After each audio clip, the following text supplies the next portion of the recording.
بسم اللہ الرحمن الرحیم۔ شروع کرتی ہوں اللہ تعالیٰ کے ببرکت نام سے جو بڑا مہربان نہایت رحم کرنے والا ہے۔ اسپرچول جرنی میں اپنے تمام ناظرین کو خوش آمدید کہتی ہوں۔ آج 15 رمضان المبارک یوم ولادت نواز رسول حضرت حسن رضی اللہ تعالیٰ عنہ ہے، تو اس لیے آج ہم بات کریں گے حضرت حسن رضی اللہ تعالیٰ عنہ کے یوم پیدائش کے بارے میں۔ نواز رسول صلی اللہ علیہ وآلہ وسلم حضرت حسن رضی اللہ تعالیٰ عنہ کی ذات گرامی کسی تعارف کی محتاج نہیں۔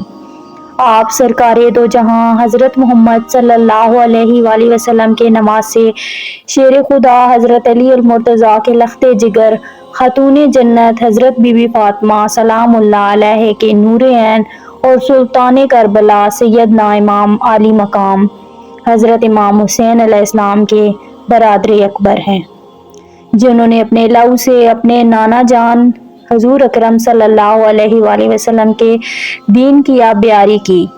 حضرت امام حسن رضی اللہ تعالیٰ عنہ سر سے سینے تک بالکل حضور اکرم صلی اللہ علیہ وآلہ وسلم کے مشابہ تھے۔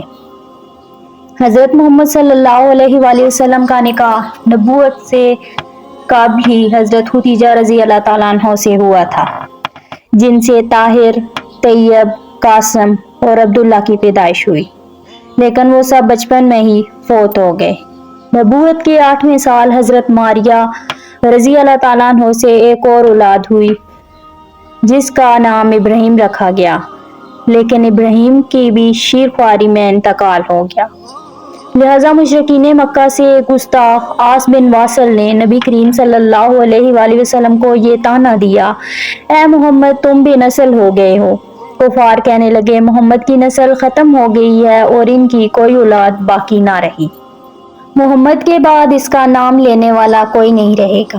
لہذا کفار کی رد میں اللہ نے سورۃ کوثر کی آیت نازل فرمائی، اے نبی آپ کی نسل نہیں کٹی بلکہ آپ کا دشمن ہی یقیناً بے نام و نسل ہو جائے گا۔ لہذا 15 رمضان سن 3 ہجری کی شب مدینہ منورہ میں امام حسن علیہ السلام ان آیات کی تفسیر بن کر آئے۔ آپ علیہ السلام کی ولادت نے رسول اکرم صلی اللہ علیہ وآلہ وسلم کے دامن سے مقتون نسل ہونے کا دبا صاف کر دیا۔ نبی کریم صلی اللہ علیہ وآلہ وسلم کی ذریت کو وہ کثرت عطا کی گئی کہ قیامت تک دنیا میں آپ کے اہل بیت اور سادات کا سلسلہ جاری رہے گا۔ امام حسن علیہ السلام کی ولادت سے قبل ام فضل نے ایک خواب دیکھا تھا۔ رسول صلی اللہ علیہ وآلہ وسلم کے جسم مبارک کا ایک ٹکڑا ان کے گھر میں آ پہنچا۔ جب آپ نے اس خواب کی تعبیر پوچھی تو نبی صلی اللہ علیہ وآلہ وسلم نے فرمایا کہ اس کی تعبیر یہ ہے کہ میری لخت جگر فاطمہ کے بدن سے عن قریب ایک بچہ پیدا ہوگا جس کی پرورش تم کرو گی۔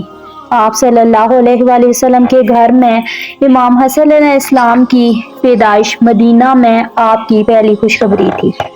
آپ علیہ السلام کی ولادت کے بعد نبی صلی اللہ علیہ وآلہ وسلم نے اپنے نواسے کے کان میں اذان دی اور ان کے حق میں دعا فرمائی۔ نبی کریم صلی اللہ علیہ وآلہ وسلم نے بحکم الہی حضرت ہارون علیہ السلام کے فرزند شبر کے نام پر حسن رکھا، کیونکہ امام حسن کے والد حضرت علی رضی اللہ تعالیٰ عنہ کو رسول اللہ صلی اللہ علیہ وآلہ وسلم نے حضرت موسیٰ کے بھائی ہارون کی طرح اپنا وزیر قرار دیا۔ ایک روایت کے مطابق امام حسن کی پیدائش کے بعد رسول اللہ صلی اللہ علیہ وسلم کی خدمت میں ایک سفید رومال پیش کیا گیا جس پر حسن لکھا ہوا تھا۔ بعض علماء نے لکھا ہے یہ نام عربوں میں بالکل نیا تھا، اللہ نے اس نام کو لوح محفوظ میں لکھ رکھا تھا۔ امام حسن اور امام حسین علیہ السلام آپ علیہ السلام کے نواسے تھے، لیکن آپ نے انہیں ہمیشہ اپنا بیٹا قرار دیا اور صحابہ بھی انہیں ابن رسول کہہ کر پکارتے تھے۔ امام حسن علیہ السلام کی پیدائش کے 7ویں دن نبی کریم صلی اللہ علیہ وآلہ وسلم نے آپ کا عقیقہ کیا اور دربار الہی میں شکر بجا لایا۔ امام حسن علیہ السلام نے 7 سال اپنے نانا کے زیر سایہ گزارے۔ آپ صلی اللہ علیہ وآلہ وسلم کو اپنے نواسے سے بے انتہا محبت تھی۔ آپ صلی اللہ علیہ وآلہ وسلم فرمایا کرتے تھے کہ اے اللہ میں حسن کو دوست رکھتا ہوں، تو بھی اسے دوست رکھ، یہ میرا بیٹا سردار یعنی سید ہے اور حسن و حسین اس دنیا میں میرے دو پھول ہیں۔